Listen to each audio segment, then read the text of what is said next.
মুসা আলাইহিস সালামের পায়ের মধ্যে একবার একটা লাল পিঁপড়া কামড় দিছে। এই সাইজের যে লাল পিঁপড়াগুলো কামড় দিলে খুব আরাম লাগে না?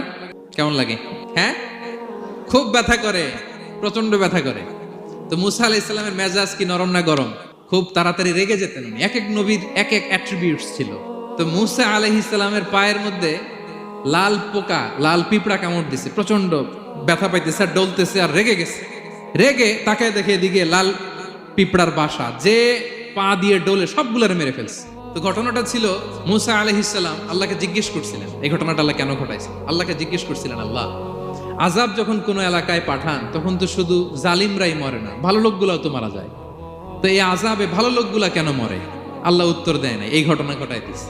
পিঁপড়া যখন কামড় দিছে রেগে সবগুলোর মেরে ফেলছে। আল্লাহ বলে, মুসা কামড় দিছিল কয়টা? কয় আল্লাহ একটা। তো ওগুলোর মারলা কেন? অ্যাকশনে যখন যায় এত কিছু দেখে অ্যাকশন নেওয়া যায় না।